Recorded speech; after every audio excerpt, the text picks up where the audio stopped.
Hey guys, thanks for joining me. How you doing, Flight Junkies? Hey, I had a guy come in here today, and he's got this older unit from one of my past students who got out of the sport. And this is kind of an older unit, set up a little bit different.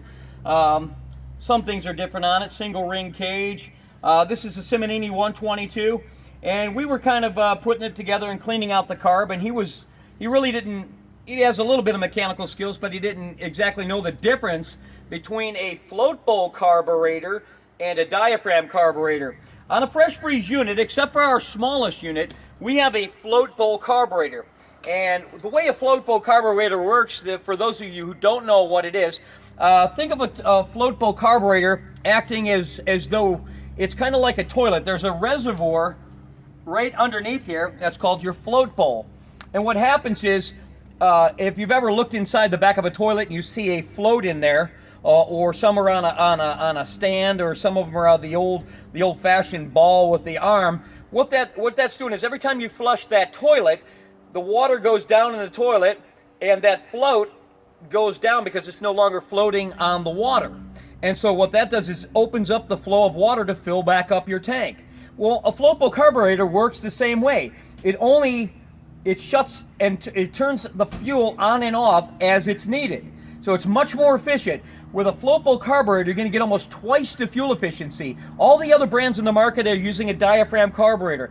I prefer a float bowl. The only one I like a diaphragm carburetor on is our small top 80, our little light 43-pound unit, because it works pretty efficiently on that one because it's not breathing as much air. It's not as hard to keep tuned. But usually on the bigger motors like the Simonini or the Monster, these other brands out there are all using diaphragm carburetors. The problem with them is they suck twice the fuel. They're hard to keep tuned.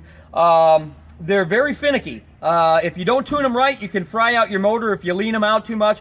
And it seems like you're constantly adjusting them to altitude and to, if it's temperature change. What happens is, inside of this one, there are floats. As you throttle up, you start sucking fuel out of the float bowl. As the level goes down, the float goes down, which allows the valve to open and fill the carburetor with fuel. As you back off the throttle, the fuel keeps flowing until the floats go up and shut the fuel off by itself.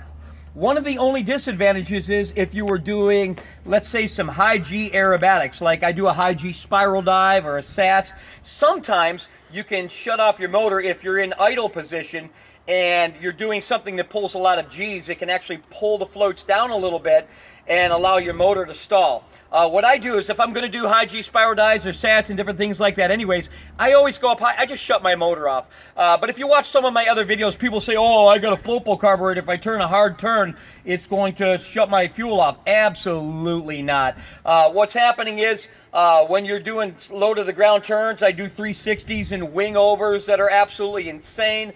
I do 180 reverses where I swing back around and drop straight in. My motor never shuts off. So anybody that's trying to tell you if you have a float bowl, anytime you pull a hard turn, it's going to shut the motor off is lying to you. That's not the truth. You can watch some of my videos. That's a float bowl carburetor. And I do absolutely insane aerobatics on it. But again, if I'm going to do something like a high G spiral dive, I have to use a little bit of fuel on the throttle while I'm doing that. Otherwise, it can shut off my motor from pulling the floats down against gravity. Even though there's already fuel in there, it will allow more fuel to come in. And of course, if I'm not burning it, then it could shut my motor off. So when I do those up high anyways. I just shut my motor off. And with a Fresh Breeze, we have other things that are not found on any other brands, like high energy ignition systems, internal decompression, onboard CDI computer for digital auto advanced timing of the motor. Ours start with one pull so easily because of all this, and especially with the efficiency of this carburetor, they start literally on the first or second pull right out of the box from Germany. So this is one of the things that don't come on the other brands, and you'll get twice the airtime without having to carry extra fuel. So they are much more efficient. Diaphragm carburetor, the way a diaphragm carburetor works is there is a rubber diaphragm inside the carburetor itself. You'll take the plate off the one end, and there's a piece of rubber in there that as the piston goes up and down, there's a small air port that goes over from the cylinder over to the carburetor. And as the piston goes up and down, it creates a suction that makes the diaphragm pump the fuel. Well, this is always going no matter whether you need it or not, so you eat a lot more fuel, and it's very susceptible to temperature change. If you, one day it's cold and the fuel is cold, you know, you got the diaphragm expanding, contracting, not reacting the same. One day it's flexible, the next day it's ice cold. So everything's always trying to be tuned. And again, if you tune them wrong, you're burning out your motor. So I really don't care for a diaphragm carburetor. I love these float balls because they literally, like I said, fresh out of the box, you start them on the first pull.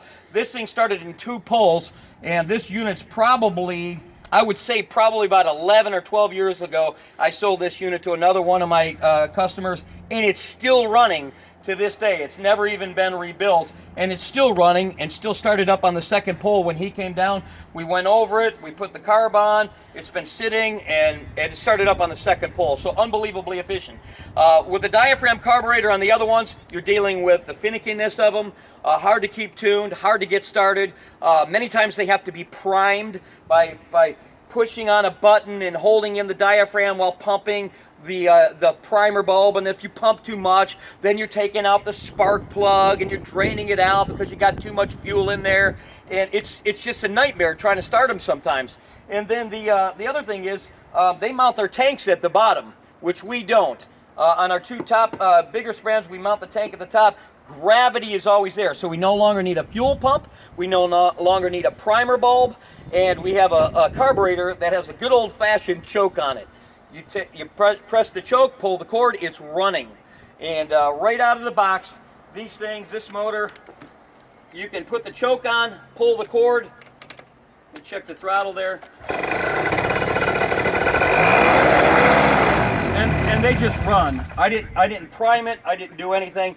It's just amazing how dependable they are. So that's how a float bowl works, and that's how a diaphragm works. Now, you do have choices. If you prefer, if you prefer a float bowl carburetor or a diaphragm carburetor, when you order your package from me, I'll give you either one. There's no extra charge if you decide that you want a diaphragm carburetor. If you're going to do some high intensity aerobatics where a float bowl might shut off during some of your more intense like loops and things like that, and you want to shut your motor off. Again, I shut my motor off when I do those aerobatics, but if you want to keep your motor running, you'll probably have to get a diaphragm carburetor, and but we offer them, you know, free of charge to switch out, and you have different choices. We have different harness systems. There are over 12.5 features on a German-engineered Fresh Breeze that are not found on any other brand. If you buy a Scout, if you buy a Nirvana, if you buy a Flat Top, if you buy a Blackhawk, you just robbed yourself about 12.5 features that are only found on the Fresh Breeze.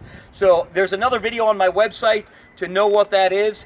In most cases, you'll be robbed of those things, but you're going to pay the same or more for their product. That's ridiculous. And then on top of it, they're going to try to get you for $2,500 to $3,500 for training. That's a lot of $100 bills laying on your kitchen table that you can just keep. If you come here, we offer unlimited training, not only for you, but for your entire family. There's no price tag. There's no time limit. There's no 10-day course, 20-day course, 5-day course.